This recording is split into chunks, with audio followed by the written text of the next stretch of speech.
Hello candidates and welcome to the YouTube channel of Government Crackers. This is Kavita.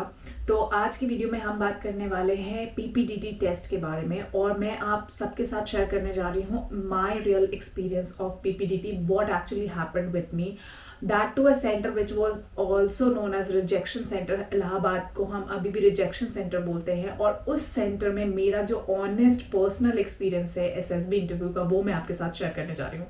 Now before we move on, I would like to tell you that why I came up with this video, because being a mentor I receive so many doubts and so many queries from students, and also I see, being from defense background, I see a lot of civilian candidates preparing for defense examinations, but actually they are right now also, lot of information is available on the internet, but still many of them still don't know कि कैसे preparation start करें, किस तरीके से कौन से examinations को देना चाहिए, कितनी possible entries होती है।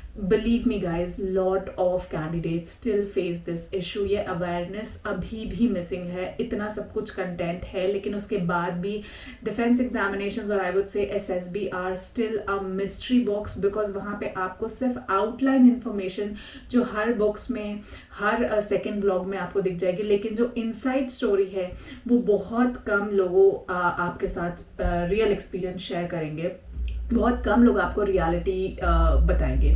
सो I am here to tell you that now before I proceed forward, I would like to tell you that I have been recommended and have cleared written examinations like CDS and HFCAT. However, there was something else written on my journey, but still I would like to tell you that I'm doing really well onto my current job, still serving for the nation, still serving for India, reflected India on various national and international platforms. So moving back to the topic, so here you can see not only I got recommended, but my study, my notes, everything worked in a similar manner for my younger brother, and luckily he is also into forces and उसने तीनों entries clear करे guys, army, navy, SSB, and he had the option to choose in which he wanted to go। And उसके साथ साथ I have had the opportunity कि बहुत सारे students को मेंटर कर रहा हूँ, बहुत सारे मेरे स्टूडेंट्स सक्सेसफुली सर्व कर रहे हैं फोर्सेस में। Now coming back to the topic of PPDT test.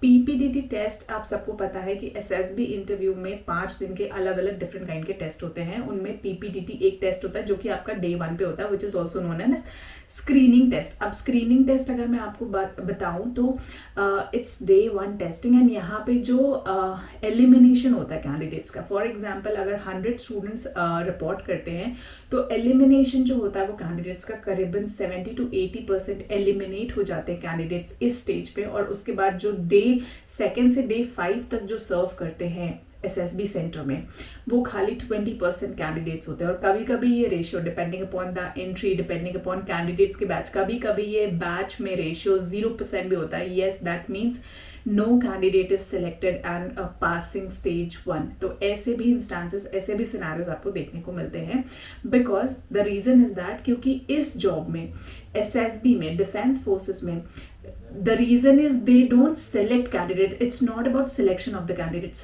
Let me tell you the reality. It's about whether you are a fit or not a fit. तो fitting the job is the requirement, not the vacancies. Vacancies will be empty also. Vacancies can go empty also. But अगर आप match करोगे तो ही आप आगे बढ़ सकते हो। Otherwise, if you're not a fit, you will not be recommended. You will not be selected, irrespective of कि vacancies कितनी ज़्यादा हैं या कितनी एम्प्टी वैकेंसीज जा रही है उस पर्टिकुलर ईयर के लिए या बैच के लिए। So this is the very first thing जो बहुत सारे कैंडिडेट्स को क्लियर नहीं होता है, and this is the ground reality that I am sharing with you all, inside reality I would say. So after elimination of this stage 1, बाकी के candidates जाते हैं स्टेज 2 के लिए। Now coming back to stage 1 में, और उसमें stage 1 में आपके 5 डिफरेंट टाइप्स के टेस्ट होते हैं। OIR होता है, OLQ होता है, PPDT होता है, फिर आप उसका नरेशन करते हो, GD होता है, एंड देन आपका फिर शॉर्ट लिस्टिंग होता है। So now I would tell you this कि PPDT में क्या होता है एंड मेरा एक्सपीरियंस कैसा रहा था PPDT करने के बाद। सो PPDT टेस्ट को हम बोलते हैं picture perception and description test. So like the name mentions, picture को परसीव करना, उसको डिस्क्राइब करना। So it's all about this test, and ये आपको हर एसएसबी इंटरव्यू में देना होता है। आप आर्मी के लिए जाइए, आप नेवी के लिए जाइए, आप AFSB के लिए जाइए, आपको एसएसबी इंटरव्यू में ये टेस्ट फेस करना पड़ेगा डे 1 पे। इसमें आपको बेसिकली 5 मिनट्स का ही पूरा टेस्ट होता है। इसमें 30 सेकेंड्स आपको बेसिकली पिक्चर को परसीव करने के लिए, यानी एक शॉट आता है पिक्चर का 30 सेकेंड्स के आपके सामने बड़ी सी स्क्रीन पे आता है और उसको आपको देख के आपको परसीव करना होता है कि आपने उस पिक्चर में से क्या देखा, और 4.30 मिनट्स में यानी 4.5 मिनट्स में आपको उसके अराउंड एक स्टोरी लिखनी होती है कि परसीव करके आपका जो भी थॉट प्रोसेस है उस स्टोरी को आपको कंक्लूड करना होता है। This is all about picture perception. Well it seems easy, it is not easy, because जब हम उस प्रेशर में होते हैं, उस टेस्ट में होते हैं ना, तो बहुत डिफिकल्ट होता है। मैं आपको एक रफ सैम्पल शीट दिखा देती हूँ कि कैसी सैम्पल शीट आती है। तो इस तरीके की सैम्पल शीट होती है जहाँ पे आपको अपना SSB का number, batch number, chest number, name and age लिखना होता है। और ये बिल्कुल एक ब्लैंक शीट होती है जो आपकी स्क्रीन पे दिख रही होती है। तो आपको इमेजिन करना होता है कि वो आपकी स्क्रीन है and this is the sheet that you got. और यहाँ पे आप देखेंगे बिल्कुल जो बॉक्स बना हुआ है, नाउ दिस बॉक्स इज की वो पिक्चर है, और पिक्चर में जहां पे भी आपको कैरेक्टर्स दिख रहे होंगे वहां पे आपको सर्कल करके देखना है कि whether that character is male, female, या आप आइडेंटिफाई नहीं कर पा रहे तो न्यूट्रल कैरेक्टर है, तो उसके लिए अल्फाबेट्स आपको सेंटर पे बताए जाएंगे। Plus is basically about plus minus and zero is about the mood off the character, यानी आपको कैरेक्टर खुश दिखाई दे रहा है, दुखी दिखाई दे रहा है। So plus minus is the mood off the candidate and the number 23 marks था एज, कि जो भी कैरेक्टर आपको दिख रहा है इमेज में उसका आपको एज भी डिस्क्राइब करना होता है। तो जब पिक्चर परसीव करना होता है तो ऐसा नहीं कि आपने कुछ भी देख लिया, वो रिलेवेंसी चाहिए होती है, मतलब बहुत शार्पनेस चाहिए होती है पिक्चर देखने में। And 30 seconds I would say very less, और एक हेजी पिक्चर दिखाई जाती है, it's not a clear image also. और वो कैसी इमेज होती है ये आपको आगे इस वीडियो में देखने को मिलेगी कि कैसी इमेज दिखाई जाती है। जहां पे लिखा हुआ है एक्शन, ये एक्शन में आपको बेसिकली टाइटल लिखना होता है that what is your theme of the story is, and the story third is the body of the story, जहां पे आपको अपना स्टोरी लिखना होता है, which is around 100 to 120 words, because that's the only word limit जो आप लिख सकते हो 4.5 मिनट्स में। मतलब पिक्चर परसीव करके फिर आप उसको प्रोसेस करके एक थीमेट एरिया लेके और फिर स्टोरी को लिखना 4.5 मिनट्स में आप 100 वर्ड्स से ज्यादा नहीं लिख पाओगे उस प्रेशर में, फॉर श्योर। सो 100 वर्ड्स में आपको कंक्लूड करना होता है। अब उस कंक्लूजन में भी it's not a story writing thing, बहुत लॉजिकली आपको इसे फ्रेम करना होता है। कैसे फ्रेम करना होता है वो भी मैं आगे बताऊंगी। So this is the kind of a picture. इस तरीके से आपको एक हेजी इमेज दिखाई देती है। अब आप इसको अगर एक बार में देखेंगे बहुत शॉर्ट ड्यूरेशन के लिए दिखाई जाएगी। आई एम टेलिंग यू, आप बहुत सारे लोग ना एक ही पिक्चर को अलग अलग व्यूज के साथ देखोगे। किसी को वो गन दिखाई देगी, किसी को ट्री हो सकता है, किसी को कुछ और हो सकता है, मतलब किसी को मेल कैरेक्टर दिखाई दे सकता है, किसी को फीमेल कैरेक्टर दिखाता है। तो it's all depends upon individuals perception and thinking. तो जैसे आप थिंक करोगे, जैसे आप परसीव करोगे, उस हिसाब से हर कैंडिडेट की स्टोरी अलग होगी। सो दिस इज और ये काफी दूर से दिखाई जाती है, काफी बड़ी स्क्रीन पे दिखाई जाती है। I am still showing you a very clear image, इससे भी और हेजी पिक्चर दिखाई जाती है।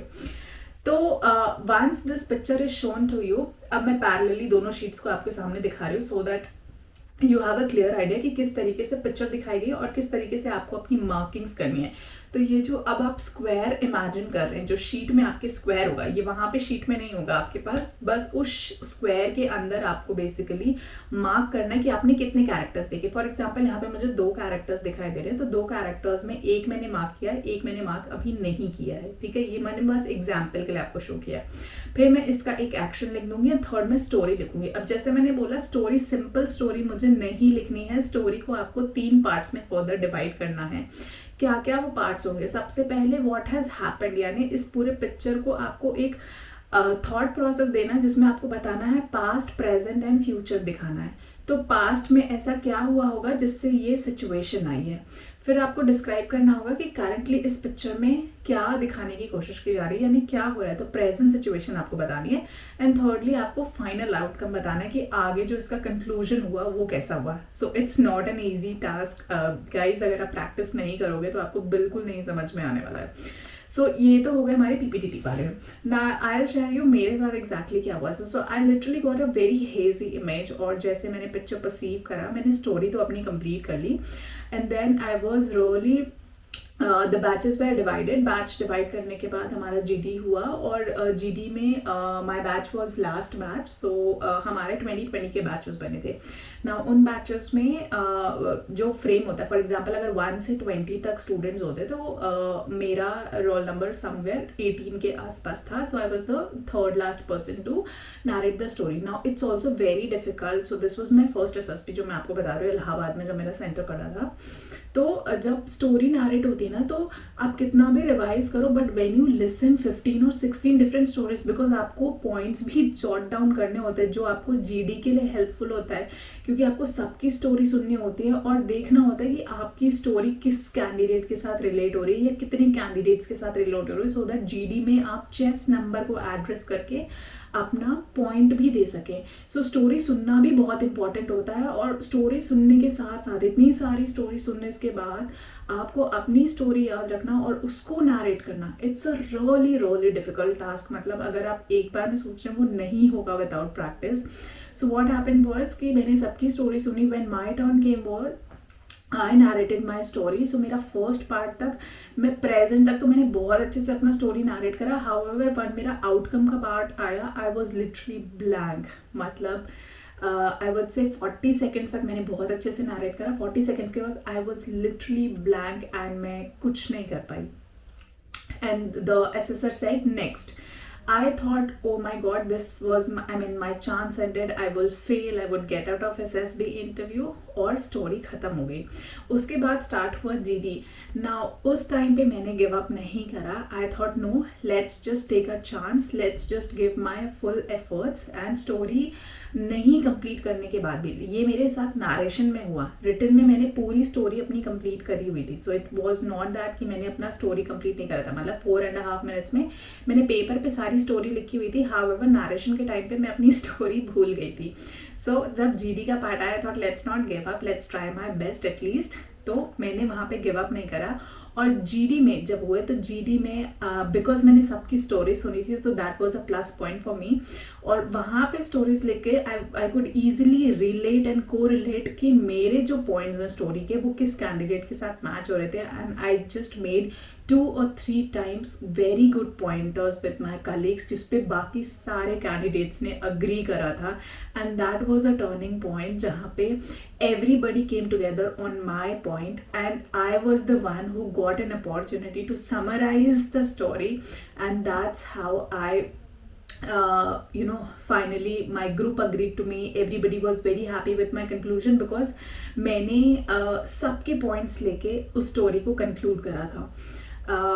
When the result came, I thought, because my narration was like flop, I thought I will be out of the SSB interview. I did not expected lot of my candidates in other batch. I mean, some of them were recommended, some of them were merit out also. And I thought कि मेरा तो chance नहीं आने वाला है. You won't believe my chess number was announced, and I was literally shocked at that time कि oh my god, even after this, at least I am still recommended. So what was the learning, what was the feedback that I immediately got after that when I discussed it with my father, because he was already into forces, so he knew why, the reason behind it, why I have been chosen over other candidates. Because even if the situation was against me, I did not lose hope, and thereafter also मैंने अपना 100% दिया, and जो next upcoming task है उसमें मैंने अच्छा perform करा। That means I take a very quick decision, quick move करा, एंड उस जो प्रॉब्लम है उसको अपने चेहरे पे लाए बिना, उसको लोगों को सामने दिखाए बिना, I overcame of that situation, and मैंने फिर से अपना 100% परफॉर्म करा। So that's a very good OLQ and quality for defence services, जहाँ पे आपको quick decision making, quick response देना होता है without giving up, even if you are losing, even if you are on the verge of losing. So that's all about. I hope this learning was good for you. It was a good experience all about, and I'll keep sharing such instances like this. So if you want to get such realistic experiences, realistic movements, clear your doubts, queries, mentorships, anything related to SSB interviews, I am ready to help you all, ready to mentor you all, so you can start your SSB preparation with me. I'll try my best to prepare you all and guide you all. I have very limited time, so I will take very limited number of students because I am also doing a job which is quite demanding and उसके साथ थोड़ा सा difficult होता है, but I'll try to being my passion for this, I will definitely try to mentor some of the students. So whosoever interested in joining the SSB batches with me can call on the number and can easily go to the website of Government Crackers, जहाँ पे आप जाके इस course में enrol कर सकते हैं. And have prepared my self 14 set of different books. आपको यूजुअली SSB की एक बुक मिलेगी. I have prepared 14 set of books depending upon the requirement, depending upon my experiences. So it's journey of 6 years जिसको मैंने club together करा हुआ है. और मैंने हर एग्जामिनेशन को इम्पोर्टेंस दिया और हर एग्जामिनेशन से रिलेटेड मैंने प्रैक्टिस सेट्स बनाए हैं, मैंने सोल्यूशंस प्रोवाइड किए हैं और वो 14 सेट्स आपको यहाँ पे विजिबल दिख रहे होंगे. और इसके साथ साथ आपको वीडियो लेक्चर्स मिलेंगे, फ्री मॉक टेस्ट मिलेगा, बहुत सारी चीज़ें मतलब इन ग्राउंड और इनसाइड रियलिटी मिलेगी जो आपको कहीं पे भी और अवेलेबल नहीं मिलेगी. This video was just a glimpse an example of it. और ऐसी बहुत सारी चीज़ें आपको मिलेंगी. Individual guidance is something that you will get from this. So hope this was useful and informative for you. Hope you all enjoyed also, you learned also, and you will implement in your journey as well. So I'll see you in the next session. Till then, Jai Hind. Bye-bye.